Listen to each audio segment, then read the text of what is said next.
Hi, guys. Welcome to another episode of Not Fine Podcast.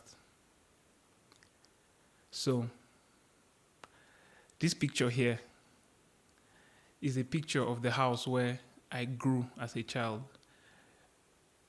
This is where I spent the first 10 years of my life. It was burnt down in the 2008 crisis. You may ask, why am I having this conversation? I'm having this conversation to bring to your awareness the fact that these crises are actually a big problem that we need to begin to talk about. I've noticed that when crisis happens in different states and different communities, we just say, oh, pray for Jos, pray for Bokos, pray for Benue. We just cry for a few days and move on. The people that actually have the pain point of these things are those that are affected. And if you're not affected, it just feels like you really don't know what's going on. But when a life is affected, it's not just that life, it's not just that video. There was a video of a woman crying and holding her son. It trended, people made songs out of it, people spoke about it and all that. And after some days, silence. We don't know the problems, we don't know the trauma, we don't know the pain, we don't know the impact of what's happening in that woman's house and other affected victims. Until we know, we may not take these things seriously because we're beginning to grow tolerant for this issue of crisis. It's now a normal thing when somebody dies. It's now a normal thing when a town is affected. But we do not see the problem, which is the trauma that is introduced into families, the trauma that is introduced into individuals, the trauma that is introduced into states and our nation. It takes us back. For example, I think this crisis that just happened in Jos now has taken us years back.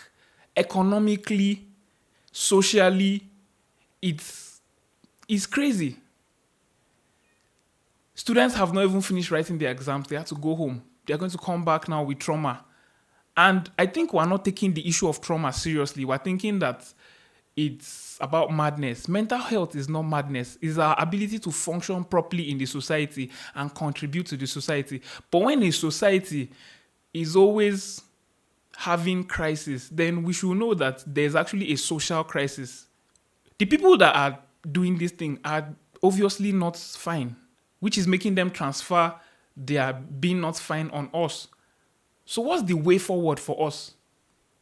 How can we move from this place? Because if you think it does not concern you because you live in Lagos or you live outside the country, it actually does. Because me, for example, with my house burnt in 2008, lost everything, lost my dad, it affected me. It took a long time for me to heal.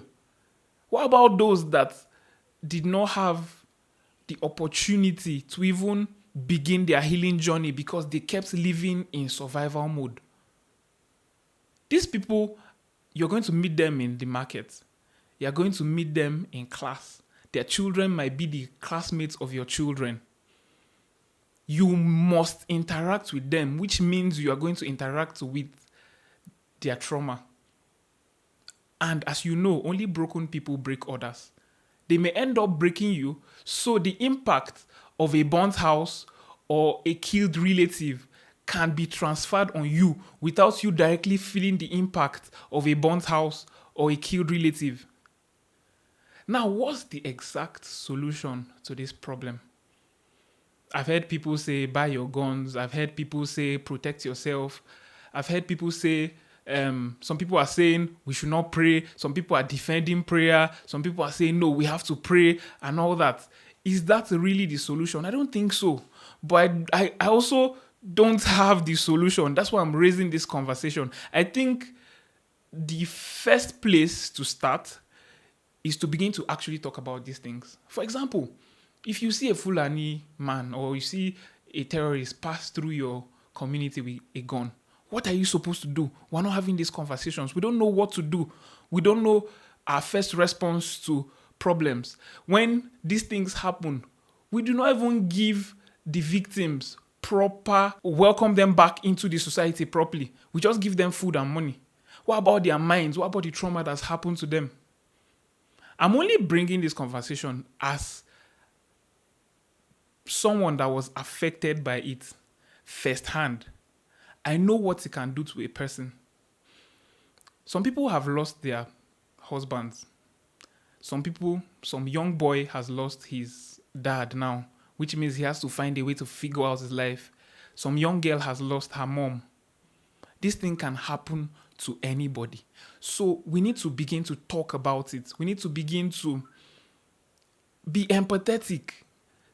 These things can't just happen and you just come and, post on your status, pray this, let's do this, and that's all. We need to have these talks because healing is exhausting. Healing takes a long time. How do we bring these people back into society and help them to, journey through again and become normal again? I really want to have this conversation with you. I really want you to lend your voice to this. The comment section is opened. Please say something. Let's find a way forward and take care of your mind, guys. If you have not subscribed to this channel, consider doing that. Take care of your minds.